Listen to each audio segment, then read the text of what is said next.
Good afternoon. We begin in Brampton, where an arrest has been made after a death threat against Mayor Patrick Brown. A local man was taken into custody yesterday and charged.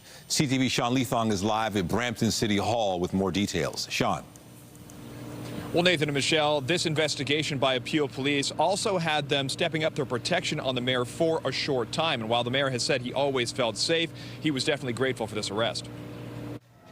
A threat made to Brampton Mayor Patrick Brown has resulted in one arrest, and for the mayor, the fact that my family can sleep a little bit easier tonight is good news. According to Brown, he received the threat electronically in late June, and it appeared to show some level of sophistication, and the threat went well beyond the mayor himself. You know, we had a threat where they used a server from Sweden saying they were a professional overseas criminal and that I was told to leave my position, leave Brampton. Otherwise, you know, my wife, my son, and myself would be killed. And, you know, as much as a threat like that is alarming, especially the egregious nature of, you know, saying they want to kill a child. Peel Police investigated and have arrested 29-year-old Kanwarjot Singh Manoria of Brampton, who's charged with utter threats to cause death or bodily harm. This morning, Toronto Mayor Olivia Chow spoke in support of Mayor Brown. I served with Patrick Brown when we were both Member of Parliament, so I know him well. And I hope he stays safe. Brown saying he had to deal with this once before, but is confident in Peel Police. It's not the first time I've received a death threat. It's not, I'm sure it won't be the last time. 4 or 5 years ago, we had an incident that I had to have police protection, and the police told me after a period of time that it was safe and not to worry. And this incident happened around 3 weeks ago, and I had the same confidence that they would be able to handle it. You know, we have a very good team at Peel Police that can take on complex threats. Peel Police saying they believe there's no threat to public safety, and as of now, Manoria is thought to have acted alone. And Peel Police say that Manoria is still in custody pending a bail hearing. Reporting live, I'm Sean Leathong. Nathan and Michelle, send it back to you. Thank you, Sean. And we have breaking news from Hamilton this afternoon, where the Prime Minister has just announced new measures to try and protect the Canadian steel industry. Over time, we become too dependent on the United States as our biggest customer, with more than 90% of our steel exports going south of the border. So moving forward, we must diversify our trade relationships.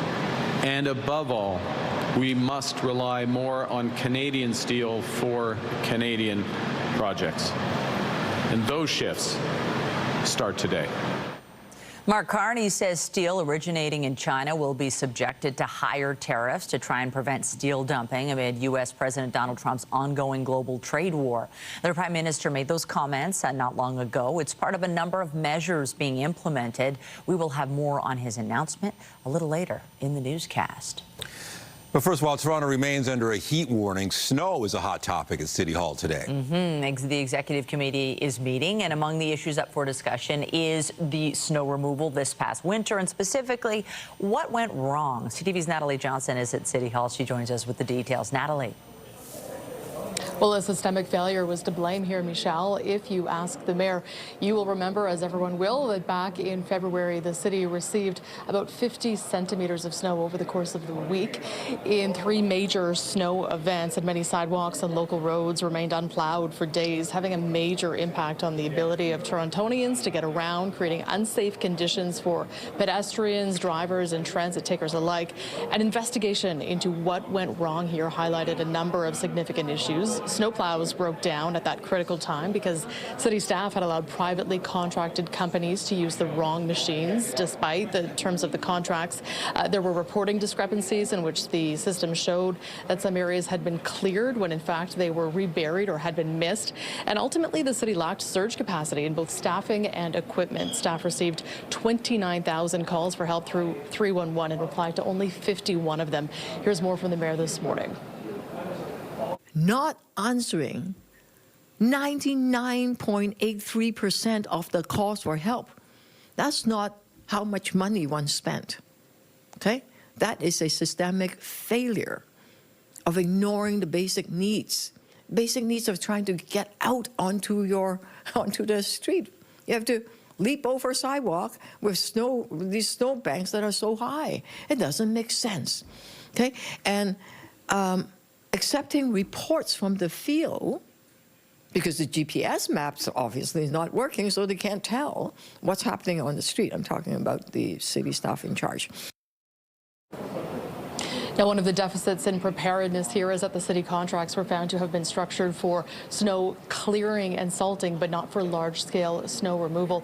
So as part of the solution here, councillors are recommending that staff develop a very specific standalone contract for snow removal as part of an overall major storm event plan. Reporting live for now at City Hall, I'm Natalie Johnson. Michelle and Nathan, back to you. Thank you, Natalie. We have more news in a moment, but first, here's a live look at the city this afternoon. You can still see some haze. Air quality again a concern today, as well as the heat, especially if you're high risk or spending a lot of time outdoors, so bear that in mind. The good news is the air quality is expected to improve. Lindsay Morrison is here with a look at how things are right now. Hey, Lindsay. And not just that, Nathan, but the heat. This is really the last day of the really oppressive heat and humidity. Still warm tomorrow, but it is a transitional day, and we're going to be a lot fresher by Friday. That heat warning, though, it will be in place for today. It's already 30 degrees at Pearson Airport, feeling like 36, feels like 37 right now in Niagara Falls. And while you may seek out some relief by the lakeshore, you're not going to find a whole lot of it today. It is a little bit cooler in some select cities, but the winds not overly strong. This has been a very stagnant air mass that we've been dealing with. Already starting to see a couple of signs of change, though. For one, we could see a quick passing shower or thunderstorm this afternoon or early evening. We're already seeing that across southwest Ontario. Chance for us here in the GTA, better chance of that happening tomorrow, along with the cool down. And yes, as Nathan mentioned, air quality still a concern today. Elevated pollution levels and an advisory remains in effect.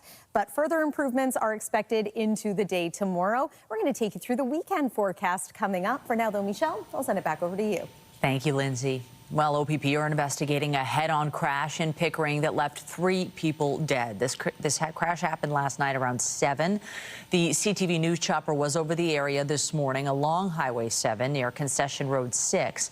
Police say 2 SUVs collided head-on, and the lone occupant of the eastbound vehicle, an 82-year-old resident of Port Perry, was pronounced dead at the scene. 2 passengers in a westbound SUV, a 63-year-old from Markham and a 68-year-old from Scarborough, were also pronounced dead on scene. The driver of the westbound vehicle, a 64-year-old from Markham, and a 3rd passenger, a 70-year-old from Richmond Hill, are in hospital with life-threatening injuries. Toronto police are looking for a man wanted on a charge of attempted murder.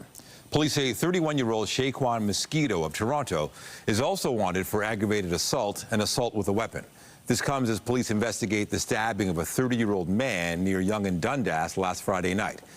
Police say he was taken to hospital with life-threatening injuries. Investigators say Mosquito is considered dangerous and should not be approached. Police are investigating after shots were fired in Brampton last night. Officers called to the area of Lloyd Sanderson Drive and Misty Glen Crescent near Queen and Credit View around 11:15 p.m. Several shell casings were found at the scene, but no injuries have been reported. Police say a number of vehicles were seen leaving this area. Turning now to Queen's Park, where First Nations representatives are voicing their opposition to Bill 5. It comes after a legal challenge was filed against the federal and provincial bills meant to fast-track infrastructure projects. CTV's Scott Lightfoot is live at Queen's Park with more. Scott. Well, Nathan, we're getting more details today on a constitutional challenge that has been launched by 9 First Nations communities across this province. Now, that legal challenge is against a pair of bills, Bill C5 at the federal level and Bill 5 here in Ontario. Both of those bills were passed to allow government to expedite the development of major infrastructure projects, think mining or pipelines. Now, the provincial bill would allow government to suspend existing provincial and municipal laws and practices by creating what are called special economic zones. The 9 communities say the laws are unconstitutional as they ignore First Nation rights, and like the bills themselves, they will not allow for adequate consultation with those First Nations communities about the use of their lands. Now, both levels of government say the laws are needed to help deal with the fallout from the Canada-U.S. trade war, but those here today at Queen's Park say that's not the case. Let's be clear. This wasn't done in panic or in haste in reaction to the Trump tariffs. This has been the Ford government's plan for 7 years. The record is clear. The Ford government is simply using the Trump tariffs as the latest excuse to bulldoze, and I use that term deliberately, over the environment, First Nations rights, and very lives and ability to survive. Ford has been gunning for the Ring of Fire, the Green Belt, and a bunch of other things since he got into power. We live off the land still to this day. People may not think so, but we live off the land. We eat the animals on the land. We fish. This is all natural for us. And this is all at risk. So this has got to be the worst. If we look at what's coming as a result of these bills, it's destruction. Now, some of the leaders who spoke here at Queen's Park today will join other First Nations leaders from across the country tomorrow in a meeting with the Prime Minister. That meeting was promised back in June after criticisms that the federal government did not adequately consult with First Nations communities when it pushed Bill C-5 through Parliament. Reporting live at Queen's Park, I'm Scott Lightfoot. Michelle and Nathan, back to you. Thank you, Scott.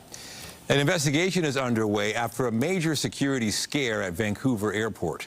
RCMP calling it an alleged hijacking that began with a small plane departing from Victoria. As CTV's Isabella Zavarais reports, it ended with an arrest on a runway. A small white plane flies into the YVR airspace Tuesday afternoon, prompting this warning from an air traffic controller. We do have an aircraft that has been hijacked, is in the vicinity of the airport overflying. I'm just going to let you know that. Just before 1 p.m., the flight took off from Victoria International Airport and ended up circling over YVR before landing on an airport runway. So 172, and just in case anything starts heading towards you. A witness reports the aircraft was chased on the runway by law enforcement before the pilot eventually stopped and was arrested by Richmond RCMP. An airport source tells CTV as the incident was unfolding and the plane was in the air near YVR, a man told air traffic control he had hijacked a Cessna 172. We really don't know what will happen, but this aircraft is just circling overhead, and we don't know, of course, their intentions. The plane landed here at around 1:45. Throughout the evening, investigators have been on site inspecting the plane and taking photos. Air traffic control and the RCMP are using the term hijacked, but no one took over the plane mid-flight or was taken hostage. When the plane landed, the pilot was alone. It's still unknown how the pilot gained access to the plane at the Victoria Flying Club and was able to take off. The bizarre chain of events caused delays at YVR. The airport had a 39-minute ground stop, resulting in domestic and international flights being diverted elsewhere. There were nine flights that were inbound to YVR that were diverted to other aircraft. So we had some go to Calgary, to Edmonton, to Abbotsford, to Comox, and to Seattle. YVR says everything is back to normal as Mounties continue to investigate. But there are still major questions and concerns about how and why this happened. Isabella Zavarais, CTV News, Richmond. A plane was forced to make an emergency landing last night in Saskatchewan. Porter Airlines Flight 483 from Hamilton to Vancouver diverted to Regina. In a statement to CTV News, the airline says the captain chose to land in Regina as a precaution due to the smell of smoke in the cabin, although none was visible. 91 passengers on board got off the plane and into the terminal safely. A Porter spokesperson says passengers are staying in hotels overnight before continuing to Vancouver on a different plane later today. Well, Canada's Wonderland just unleashed what it says is its most extreme ride yet, Alpine Fury. With 9 wild inversions and a blazing launch, it's not for the faint of heart. CP24's Bill Coulter took a ride on the roller coaster. Today, roller coaster enthusiasts have been waiting for a very long time for Alpine Fury open to the public, and it is an impressive roller coaster. Longest, tallest, fastest launch coasters in Canada, and most inversions, 9 of them across the world of a launch coaster. I got a chance to ride it, and it was unbelievable. 1 minute and 20 of pure, sheer exhilaration. You start off coming slowly around the first turn, and then it just launches you at incredible speed. In fact, it gets up to 115 kilometers per hour, and then this is where you start losing grasp of time and where you are as you spin around the inversions and the loops. And I think the play with time is at times kind of slows you down and then fires you up again. It is 1,000 meters long, a full kilometer, and it goes from where you begin all the way to the front gate. And it has a drop of 154 feet or 47 meters. There are so many impressive parts to this. The buzz, definitely worthwhile. I mean, people waiting, worthwhile. The buzz, it has been about this roller coaster, and this roller coaster has delivered. I think we're going to be talking about this one for quite a while. Alpine Fury, open to the public at Canada's Wonderland. Oh, wow, Bill, that looks like fun. Thanks for the preview. And if you're headed to Canada's Wonderland today, it's going to be another scorcher. Yesterday, we had many communities across southern Ontario hit 30. Once again, take a look. I mean, this is just a short list here. Many communities, again, hitting 32 degrees and feeling closer to 40. So we've started keeping track. Yesterday was our 13th 30-degree day of the year. And guess what? We've already hit 30 today, so we're now at 14. We've had more 30-degree days this July than we haven't, and well over last year's total number of 30-degree days, which was 10. And yes, we are only midway through July. Today is another 32, feeling like 40 kind of day, but it's the last truly oppressive day of this most recent stretch. A change is on the way. We're going to start to feel it tomorrow thanks to a very sharp cold front. With it, the risk of some thunderstorms. We'll take you through the forecast after the break.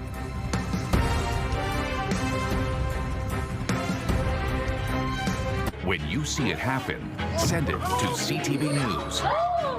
Text 10400 from your screen to ours. Text 10400. We have more now on the Prime Minister's announcement in Hamilton today about new measures to protect the Canadian steel industry. About a half hour ago, Mark Carney outlined what the government will be doing.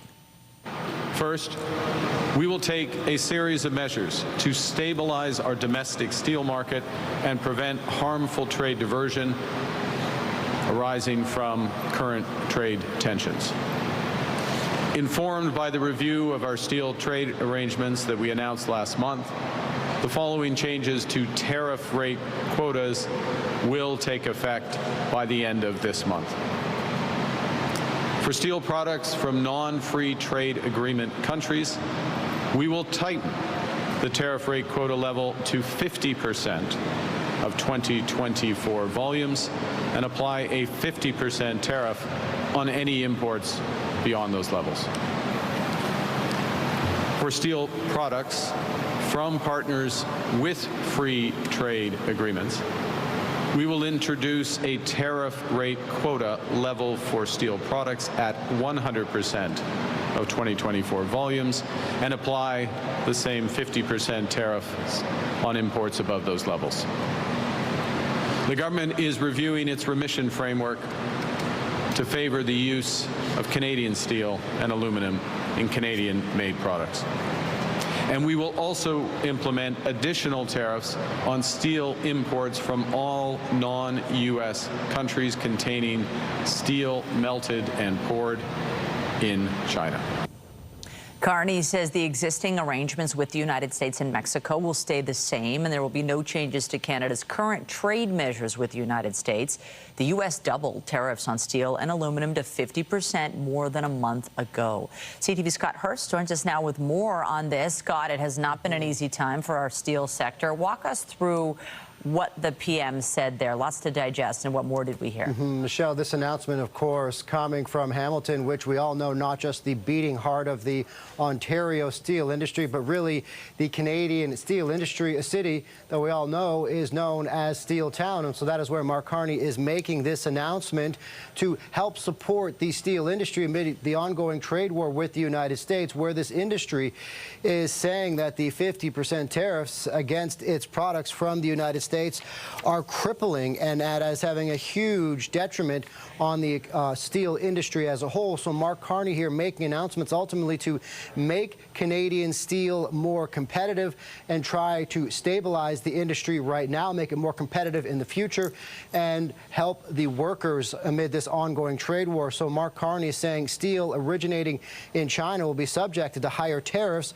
to try and prevent steel dumping, and these measures will help protect than the Canadian steel industry. They also include restricting and reducing foreign steel imports getting into Canada and setting quotas on the amount of foreign steel making it into our market to stabilize our domestic steel market. He also went on to talk about prioritizing using Canadian steel to help build big infrastructure projects in this country and changing federal procurement measures and the process to encourage the use of Canadian steel. The Prime Minister also went on to announce increased supports for steel workers to allow them and help them get through this difficult time as these trade negotiations continue with the United States. Of course, Donald Trump is threatening an additional 35% tariffs on products set to kick in August 1st. That is affecting the Canadian economy as a whole, or could be affecting the Canadian economy as a whole. But taking it back to the steel industry specifically, they are currently facing 50% tariffs as they started out at 25%, and then just last month Donald Trump doubled that to 50%. So this is an industry that has been demanding the Prime Minister do more to help not just protect the industry right now, make it more competitive in the future, but also help the workers affected by the ongoing negotiations and the threat coming from the United States. And that is what the Prime Minister is hoping to do with this announcement and these measures that he's enacting, making these announcements in Hamilton today. I know it was just announced, but have you been able to get a sense of what the impact might be, what the reaction is here?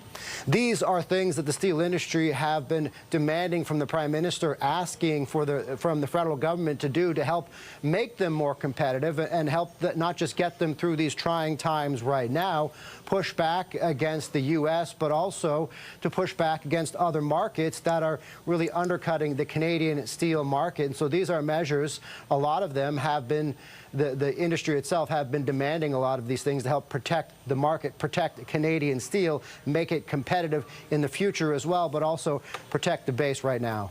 CTV's Scott Hurst, live in the CTV National Newsroom. Appreciate it. Thanks, Michelle.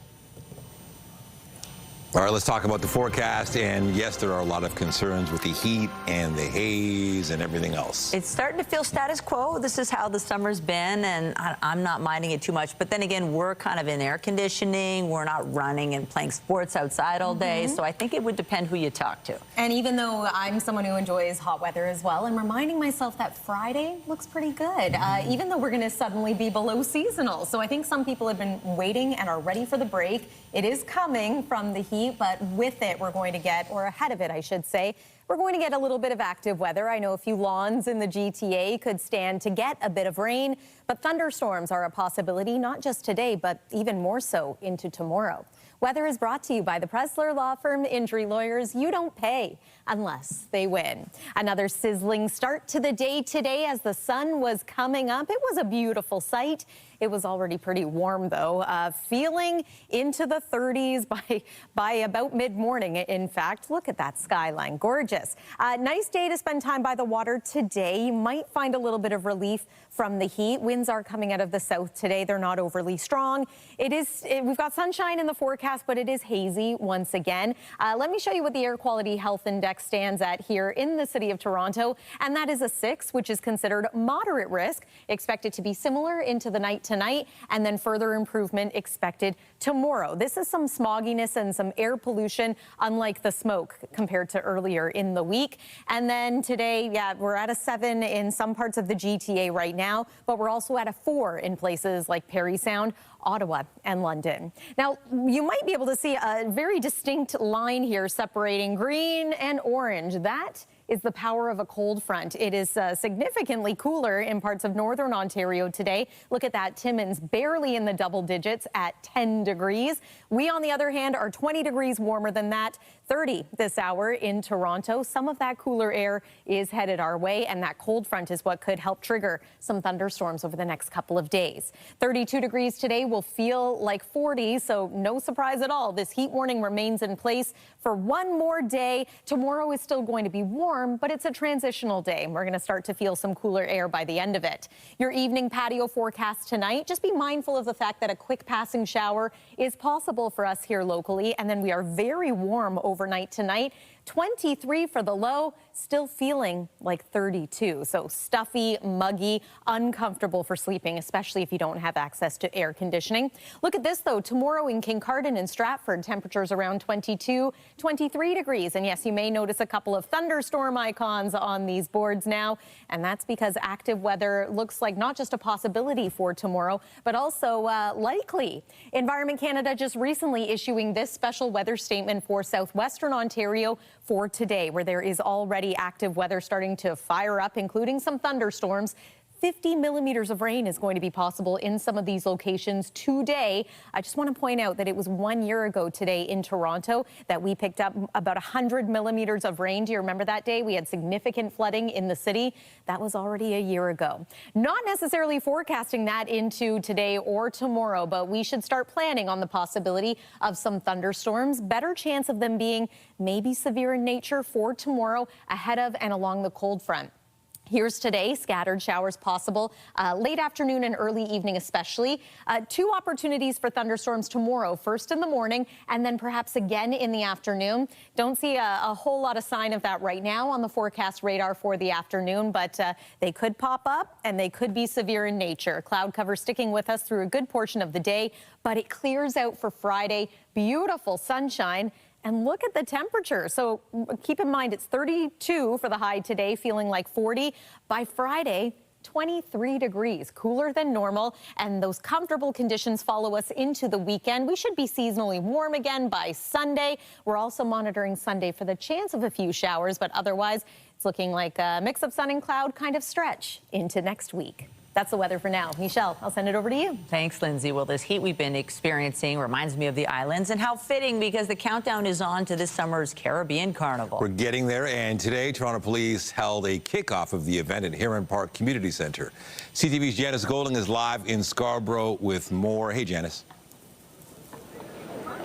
Hi, Nathan. Yes, today we've had a fun, colorful kickoff this morning here in Scarborough with the Toronto Police Service's annual kickoff to the Caribbean Carnival.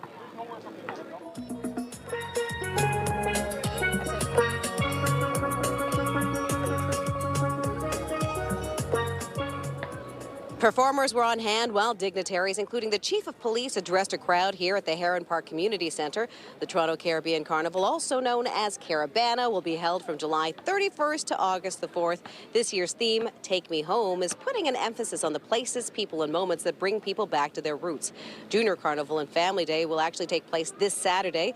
The King and Queen Showcase takes place on July 31st, with Pan Alive on August the 1st, and the Grand Parade, the main event, will take place on August the 2nd. This year's theme, Take Me Home, reflects the powerful connection between people, culture, and community. Essential elements that ground us, define us, and bring us back to our familiar roots. Today's theme is Take Me Home, and it speaks to the heart of Caribbean culture, the feeling of belonging, family, joy, resilience. So whether through music, dance, food, or community, we are reminded that home isn't always a place. It's the people, the connections, and the love we share. Am I right? Yeah. Am I right? Yeah. There we go. Now, Toronto Police have been participating in this event annually every year since 1991. Reporting live, I'm Janice Golding. Now back to Michelle. Oh, yes, one of the big ones of the summer. Thank you, Janice. And still to come on CTV News at noon, protecting Canadian poultry from avian flu, and Canadians too. We have the details on new research from Guelph University that's coming up after this short break.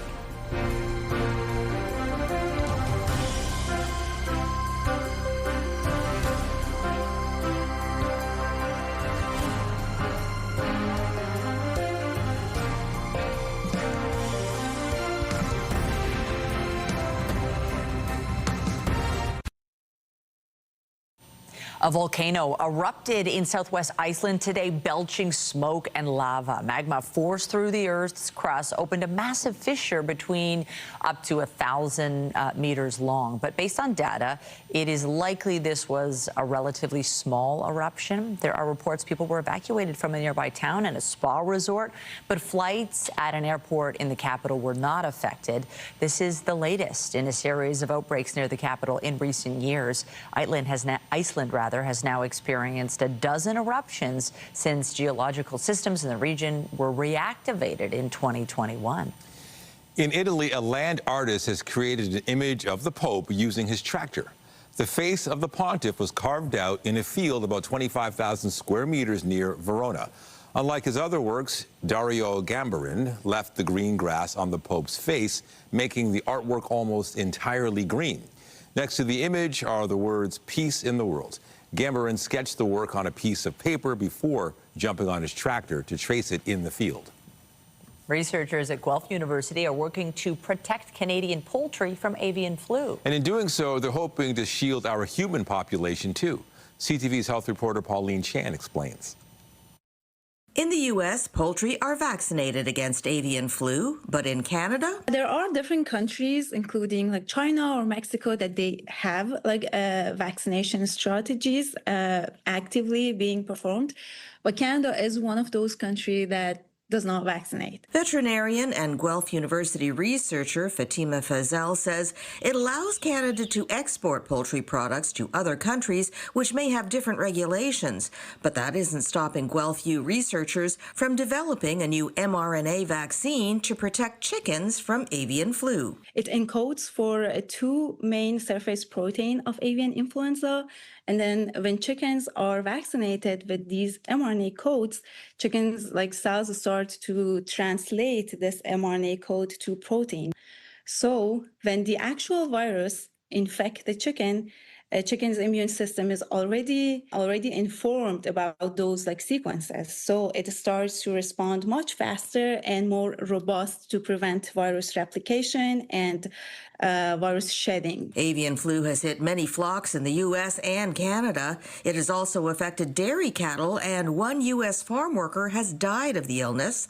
But the virus has not yet shown the ability to be transmitted from human to human, something the Canadian Medical Association journal warns could be just around the corner. If it becomes transmissible from human to human, we are looking at another huge public health crisis. Fazel says it's impossible to say if human-to-human transmission of avian flu is inevitable, but as U.S. Health Secretary Robert F. Kennedy Jr. proposes a policy of allowing avian flu to work its way through American flocks instead of culling infected birds, Fazel says Canadians must be prepared. If we have that susceptible chicken population, it replicates much faster, and viruses have the time to mutate and find ways to adapt to mammalians or human. So limiting the spread of avian flu helps chickens and ultimately humans as well. Pauline Chan, CTV News. Montreal is known for its food scene, and a new survey finds Montrealers have high expectations. But it also found they're generous when those expectations are met. CTV's Denise Roberts has more. The staff at the Violet Angel in Sainte-Anne-de-Bellevue are getting ready for the lunchtime rush. While many customers come here for the scenery and the pizza, good service is an essential part of the menu. But what that means depends on where you sit. Good service, I guess, like I said, just friendly staff, welcoming, good food, obviously, a clean environment. If I go out for a good meal and I'm paying good money, I want good service. A survey conducted by Lightspeed Commerce across 7 countries found Montrealers have the highest expectations when it comes to service, but they tip more than the national average, according to President J.D. Saint-Martin. 33% of respondents expect attentive staff before being seated as a major pillar of their experience. The survey found Montreal diners tend to reward good service well. When it comes to bad service, they're not very forgiving. 48% of Montrealers say they will not return to a restaurant, even if everything else meets their expectation. If they experience a rude service, they will not return to that restaurant. The survey found bad service outranked cold food and long waits as diner deterrents. But keeping customers happy isn't always easy, especially when servers have so much on their plates. When it gets busy, just being able to stay organized, stay on top of everything, make sure everyone has been seen and is getting the best service that they can possibly get. But Evie Mitsianis says it's a job she loves and one she usually does with a smile. I feel like when you go out to eat, you want to be served well, and in addition to the food that you're eating, you want that to be good also. So it kind of goes hand in hand, I think. So customers will come back for more. Denise Roberts, CTV News. The latest Knives Out mystery will be among the world premieres lighting up the 50th edition of TIFF.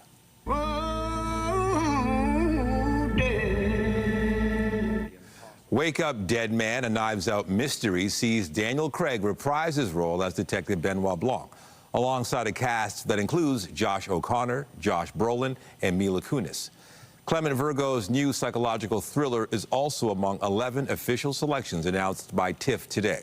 The Toronto International Film Festival runs from September 4th to 14th and will open with John Candy, I Like Me, a documentary on the late Canadian comic. Still to come, Canadians are losing millions of dollars every month to cryptocurrency scams. We'll have more on what to look out for with Pat Foran's Consumer Alert.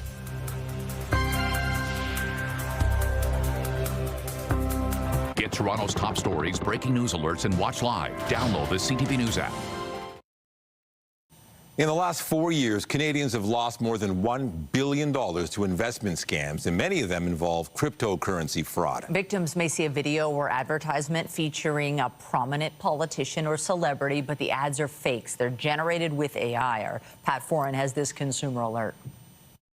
We got stung big time. Donald and Ghislaine Perkins of Ottawa say it was in January when they saw a video of then Finance Minister Chrystia Freeland. She appeared to be talking about an investment opportunity that could make them rich. I urge each of you to seize this opportunity and register for the project. I personally guarantee the safety of your funds.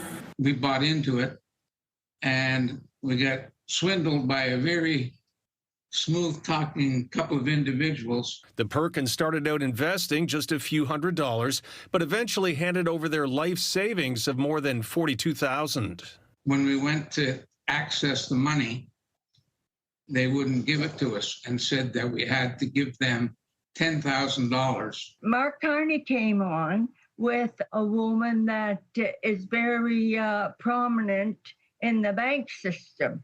Brenda Dion of Whitby invested in cryptocurrencies after watching a deep-fake video of Prime Minister Mark Carney. Make your initial deposit.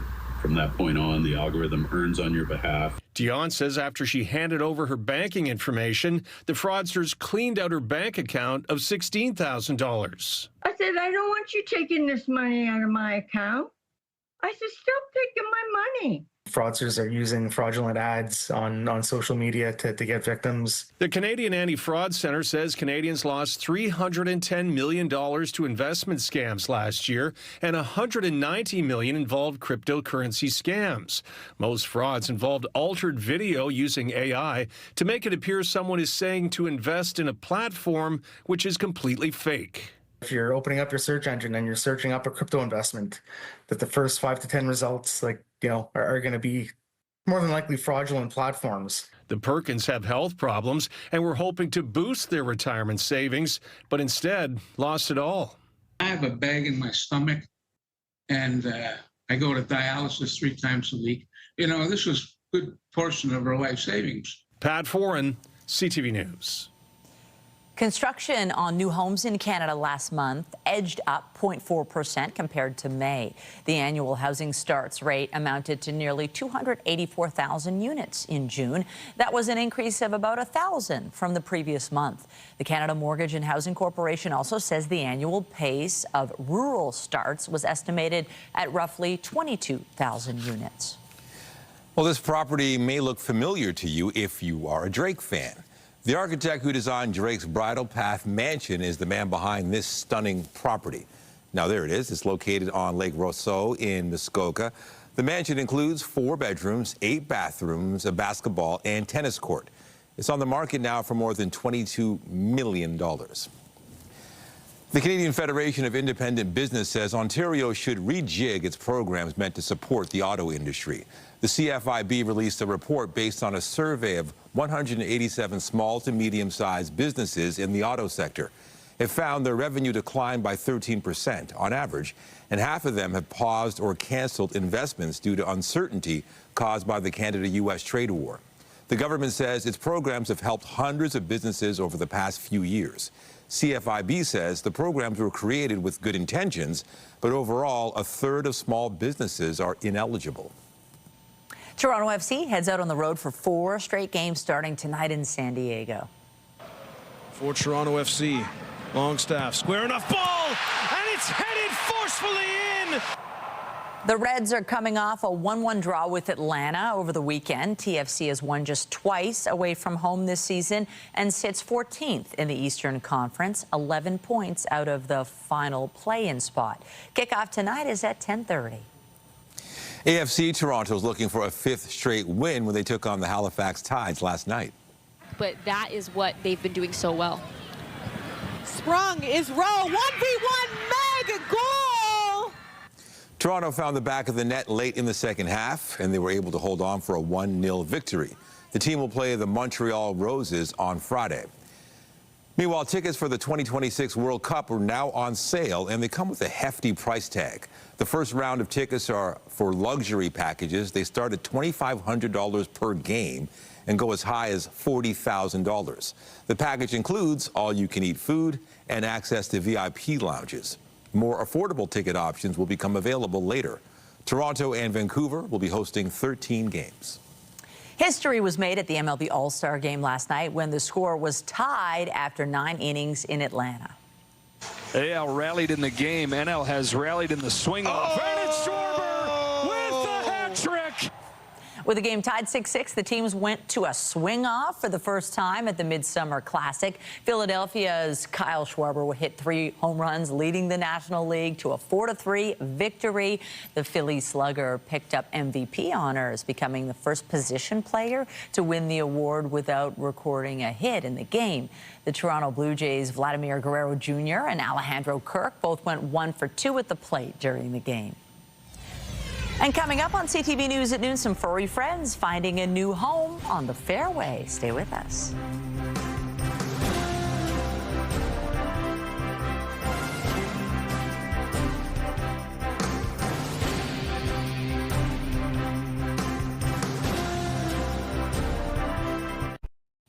An Edmonton golf course is going to the dogs every week. It's now inviting golfers to hit the links with their pups. CTV's Nariman Issa tees up the story. This is Tyler Douglas and Kobe's first time hitting the links together. The biggest challenge, I think, is going to keep him out of the water hazards, so we'll see how he handles it, but should be good. It's nice to be able to bring him out. Normally, golf courses want you to keep your pets at home. At Cattail Crossing, dogs are welcome once a week. Every Monday, we have Doggy Mondays all day. So a lot of people love to bring their dogs out there. Some people walk the course. Some people take carts. Dogs of all sizes are welcome. They can tag along with their owners as they play 9 or 18 holes. Never been able to take him out on a course. It's a nice way to spend an evening, and instead of having to take him to a park and walk him, we get to go play around a golf. It's not just bonding time between pets and its owners. The dogs get to meet new friends. We try and come every Monday with him, just because he's a puppy still. So you try and keep him in a bit of a routine, and it definitely helps out with his energy levels and gets him socializing with other dogs and other humans too. Sometimes the golfers have to deal with doggy-related hazards. I went to go tee off, and he grabbed my ball and ran away with it. So. Owners are required to keep the fairways clean. Obviously, things happen, but yeah, just making sure that you're taking them probably closer to a tree in the rough there. Staff say the response to Doggy Mondays has been positive. A lot of people absolutely love bringing their dog out here. Even people who don't have dogs, they love seeing dogs out here. Doggy Mondays runs until the end of golf season. Naranisa, CTV News, Edmonton. Meanwhile, an unlikely surfer was spotted catching some waves in New Zealand. Yeah, boy. Only one out. The unexpected beachgoer made quite the splash, making the most of a swell at a beach on the North Island. The videographer says he thought this was a person at first, bobbing in and out of the waves towards the shoreline, but then he realized it was a seal. Hard to tell. Look, seals having fun in the water. Good place to be. Along for the ride. And the water these days is so wonderful because we've had so much heat, and it continues, although it'll kind of pull back a bit later. Yeah, but I think the lake waters, you're right, are going to stay warm for a little bit now. Traditionally, as we make our way now toward the end of July and the first week of August, this is statistically our hottest point of the season. And, well, we've already had some pretty hot weather around these parts for the first part of the summer. This heat warning remains in place for one more day. This is the last of it feeling like 40, at least for this stretch. We are still also under a special air quality statement, so that's worth pointing out. You may notice that it's been expanded for some areas of eastern Ontario. Also want to talk about the active weather in the southwest. We've got some thunderstorms bubbling up and tracking their way across this part of the province. We too could see a passing shower or maybe even a thunder shower before the day is finished today. It remains hot tonight. 23 for the low, still feeling like 32. And then there's tomorrow's high, about 28 degrees, but we're going to drop to around 12 for Thursday night and into Friday. A big change coming. Nathan and Michelle. All right. Thank you, Lindsay. And that is CTV News at noon. Remember, you can get Toronto's breaking news all day long on CP24 and at our website, ctvnewstoronto.ca. For Lindsay Morrison and all of us here, have a pleasant afternoon. I'm Michelle Dubé. And I'm Nathan Downer. Be sure to join us later for CTV News at 5 and 6.